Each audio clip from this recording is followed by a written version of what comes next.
मित्रांनो नमस्कार. मागच्या आठवड्यामध्ये एक पुराची बातमी आली. भारतामध्ये पुराची बातमी येणं तसं नवं नाहीये. आपल्याकडे अनेक भागात वारंवार पूर येतात. त्याच्यामध्ये मोठ्या प्रमाणामध्ये वित्तहानी होते, काही प्रमाणात जीवितहानीही होते. त्यामुळं अशा पुराच्या बातमीचं आपल्याला अप्रूप वाटण्याचं कारण नाही. मात्र ही बातमी आहे ती अमेरिकेतील आहे. अमेरिकेमध्ये 3 आणि 4 जुलैच्या रात्री महापूर आला. अमेरिकेतील टेक्सास प्रांतामध्ये हा महापूर आला आणि या महापुरामध्ये शेकडो लोकांचे जीव गेले. खेळण्यासारख्या गाड्या वाहून गेल्या.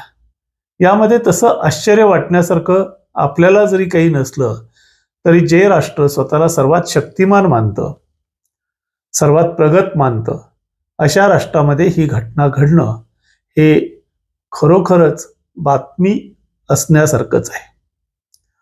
अमेरिकेमध्ये हा जो पूर आला त्याला सगळ्यात महत्त्वाचं कारण ठरलं ते म्हणजे मागील 25 वर्षामध्ये पडलेला नव्हता इतका 4 महिन्यात पडणारा पाऊस 1 ते 2 तासामध्ये पडला. जवळपास 225 ते 250 मिलीमीटर इतका पाऊस 2 तासातच पडल्यामुळं या ठिकाणी पूर आला.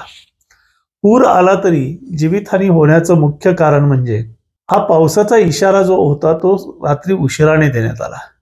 त्यानंतर काही वेळातच फ्लॅश फ्लड येणार असल्याचं सांगण्यात आलं. वैयक्तिक मोबाईलवरती यासाठीचे मेसेज पण देण्यात आलेले होते. मात्र झालं काय की फ्लॅश फ्लडची माहिती जी आहे ती लोकांना रात्री खूप उशिराने दिलेली होती. तोपर्यंत अनेक जण झोपी गेलेले होते आणि असे झोपलेले असतानाच हा पाऊस कोसळला. तोही कैरो प्रांतामध्ये कोसळला. हा भाग डोंगराळ आहे. या डोंगराळ भागामध्ये पडलेल्या पावसामुळं डोंगरावरून पाणी खाली उतरत आलं आणि वेगाने आलेल्या या पाण्याने फ्लॅश फ्लड त्या ठिकाणी आणला. तळमजल्यावरच्या भागात पाणी पटकन घुसलं आणि त्याच्यामुळं मोठ्या प्रमाणात वाहनं वाहून गेली. त्याचबरोबर खालच्या मजल्यावरती झोपलेले अनेक लोक जे होते ते वाहून गेले. अजूनही अनेक जण बेपत्ता असल्याचं समजतं. ही बातमी तशी मोठी आहे. मात्र या बातमी बरोबरच अमेरिकेतील काही लोकांनी अशा प्रकारे जीवितहानी होण्याचं प्रमुख कारण जे सांगितलं आहे ते म्हणजे अमेरिकेच्या हवामान खात्यातील अनेक लोकांना नोकरीवरून काढून टाकण्यात आलं.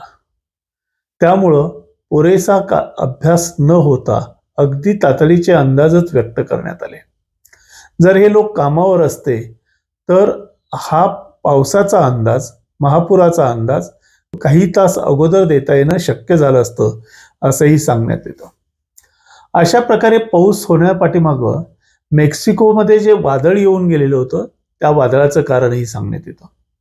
मेक्सिकोमध्ये त्या अगोदरच्या आठवड्यामध्ये मोठं वादळ आलं होतं. या वादळामुळं वातावरणातील आर्द्रता खूप वाढलेली होती. ही वाढलेली आर्द्रता डोंगराळ भागातील वातावरण थंड असताना त्या ठिकाणी पाऊस पाडण्यास कारणीभूत ठरल्याचं तज्ज्ञांचं मत आहे. या भागामध्ये या अगोदर पण फ्लॅश फ्लड आलेले होते. अर्थातच फ्लॅश फ्लड ही संकल्पना काय आहे हे आपण समजून घ्यायला हवं. फ्लॅश फ्लड म्हणजे अगदी कमी वेळामध्ये मोठ्या प्रमाणात पाऊस होऊन त्या ठिकाणी महापुरासारखी परिस्थिती उद्भवणं किंवा महापूर येणं याला फ्लॅश फ्लड. वेगानं पाऊस पडणं, वेगानं पाणी व्हायला सुरुवात होणं आणि त्यामध्ये मोठा पूर येणं की ज्याच्यामध्ये हानी होऊ शकते, अशा प्रकारचा पूर जो आहे त्याला फ्लॅश फ्लड असा शब्दप्रयोग केला जातो. आणि अशा फ्लॅश फ्लडची शक्यता अमेरिकेतल्या हवामान खात्यानं दिलेली असली तरी ती रात्री खूप उशिरानं दिलेली होती आणि त्यामुळं झोपेत असलेल्या लोकांना ती समजलीच नाही आणि त्यामुळं अशा प्रकारची अमेरिकेमध्ये जीवितहानी झालेली आहे असं सांगण्यात येतं. अर्थातच या परिस्थितीचा आपण 2 गोष्टींच्या बरोबर विचार करणं गरजेचं आहे. मागील आठवड्यामध्ये चीन, स्पेन आणि अमेरिका अशा 3 देशामध्ये महापुराची परिस्थिती उद्भवलेली आहे. स्पेनमध्ये कोणतीही जीवितहानी झालेली नसली तरी त्यावेळेस पूर येणार असल्याची संकल्पना पूर येणार असल्याची माहिती लोकांच्या पर्यंत कळालेली होती आणि त्यामुळे लोक सतर्क होते. चीनमध्ये सुद्धा हुजियान प्रांतामध्ये महापूर आलेला होता. हा महापूर सुद्धा कमी वेळामध्ये जास्त झालेल्या पावसामुळे आलेला होता. मात्र चीनमध्येही जीवितहानी झालेली नाही किंवा तशा मोठ्या प्रमाणात बातम्या नाहीत. अर्थात चीनच्या पोलादी भिंतीमधून बातम्या बाहेर येणं तसं अवघड असतं. अशा प्रकारे जगभरात पूर येत असताना भारतातील परिस्थितीही फारशी वेगळी नाही. भारतामध्ये उत्तराखंड असेल किंवा अन्य भागामध्ये सुद्धा महापूर आलेले आहेत आणि त्याच्यामध्ये मोठ्या प्रमाणात वित्तहानी झालेली आहे. अर्थातच जीवितहानीच्या फारशा बातम्या नाहीत. अपघातानं एखाद्याने आगाऊपणा करून वाहन पुराच्या पाण्यामध्ये घालणं आणि त्याच्यामध्ये जीव गमवावा लागणं अशा तुरळक घटना घडलेल्या आहेत. मात्र मोठ्या प्रमाणात पाऊस पडणं आणि त्यातून अशी पुराची परिस्थिती उद्भवणं याची शक्यता शास्त्रज्ञ वारंवार बोलून दाखवत आहेत. जागतिक तापमानवाढीचा हा परिणाम असणार आहे याची कल्पना संशोधकांनी जवळपास 10 वर्षापासून द्यायला सुरुवात केलेली आहे. अशा प्रकारच्या घटना घडणं, कमी वेळात जास्त पाऊस पडणं, त्यामुळं पुराचं पाणी वाढणं आणि त्याच्यामधून जीवित आणि वित्तहानी होणं हे नैसर्गिक आहे किंवा निसर्गामध्ये अशा घटना वारंवार घडणार आहेत अशा प्रकारचं सुतोवाच अनेक पर्यावरण तज्ज्ञांनी, हवामान तज्ज्ञांनी यापूर्वीच केलेलं आहे. त्याचाच फटका अमेरिकेतील टेक्सास भागाला सुद्धा बसला असं मानायला काहीही हरकत नाही. चीन, स्पेन, भारत, अमेरिका अशा वेगवेगळ्या भागामध्ये येणारे पूर, महापूर हे अचानक किंवा कमी वेळात पडणाऱ्या जास्त पावसामुळे येत आहेत. ही बाब आपण गांभीर्यानं समजून घ्यायला हवी. स्टीफन हॉकिंग यांनी असं म्हटलेलं आहे की माणूस जर असाच वागत राहिला तर जागतिक तापमानवाढ ही होतच राहणार आणि जागतिक तापमानवाढ जर होतच राहिली तर माणसाचं पृथ्वीवरील अस्तित्व हे केवळ 2600 वर्षापर्यंतच असू शकेल. त्यानंतर माणसाला राहण्यायोग्य ग्रह म्हणून पृथ्वीकडे पाहिलं जाऊ शकत नाही. तशीच लक्षणं आत्ताच्या या पुराच्या परिस्थितीतून दिसत आहेत. यावर्षी पाऊस कसा असणार आहे हे सर्वांना ज्ञात आहे.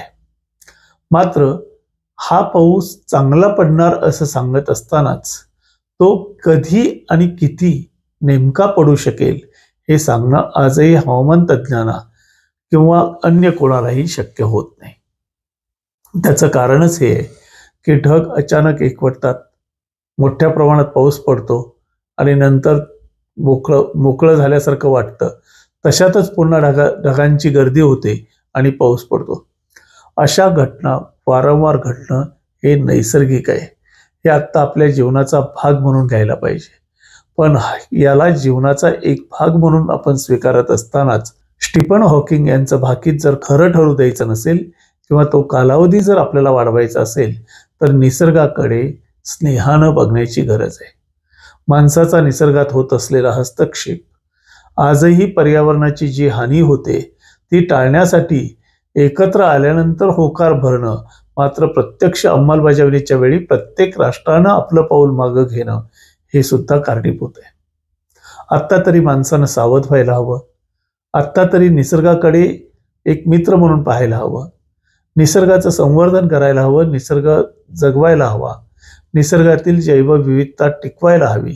तरच आपण भविष्य काळामध्ये सुखाने नांदू शकू. नाहीतर अगदी 2050 सालापर्यंत जगातील 15 ते 20% लोकसंख्या ही नैसर्गिक आपत्तीमध्ये मरण पावेल असं अनेक पर्यावरण तज्ज्ञ सांगतात. त्यामुळं आपणही सावध व्हायला हवं, निसर्गाचं संवर्धन करायला हवं, निसर्गाकडे स्नेहानं पाहायला हवं, निसर्ग जपायला हवा. नाहीतर आज अमेरिकेसारख्या प्रबळ राष्ट्राला सुद्धा या जागतिक तापमानवाढीमुळं पावसाचा लहरीपणा येणं आणि त्या लहरीपणातून आलेल्या पुरामध्ये जीवित आणि वित्तहानीचा फटका बसणं हे घडू शकतं. आपल्याकडे तर परिस्थिती त्याही पेक्षा भयानक होऊ शकते. त्यामुळं आपण वेळीच सावध होऊन निसर्गाचं संवर्धन करायला हवं. धन्यवाद.